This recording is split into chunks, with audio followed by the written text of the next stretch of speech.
Hello there, I'm Nilam from Artizone. Holiday season is soon upon us, and with the holidays comes decadent and royal. Today I'm going to show you how to make an amazing crown roast in under 3 minutes that will be sure to wow your guests. So all you need for this recipe are a few key ingredients.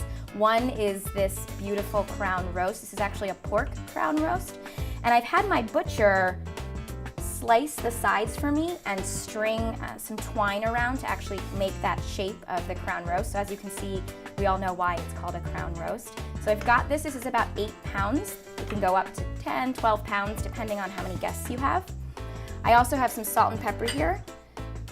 You really only need salt and pepper for this crown roast. It's so delicious in and of itself, but if you prefer, you can add a rub that you love or a quick vinaigrette with some chopped garlic and oil. So for this crown roast, I'm going to start off by seasoning it with some salt and pepper, and you have to be okay with getting your hands a little dirty.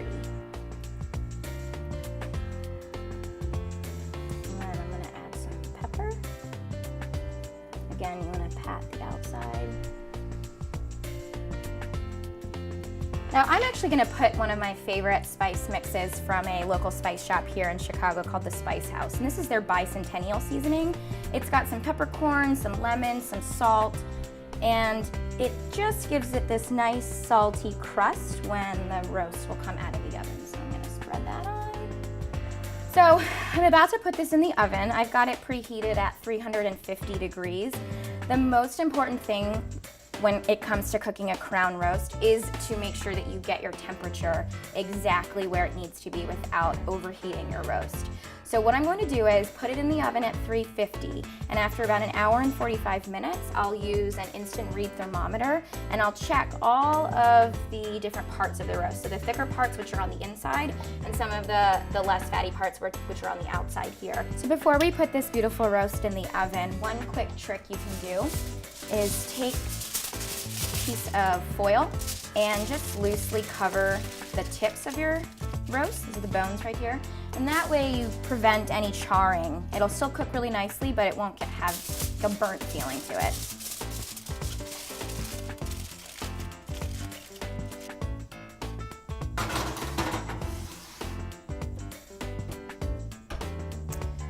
All right, so we've got about an hour and 45 minutes to go. We'll see what the temperature is, and we're ready for a decadent meal. So it's been about 1 hour and 45 minutes. I used my thermometer to check the different parts of my roast, and we're at 140.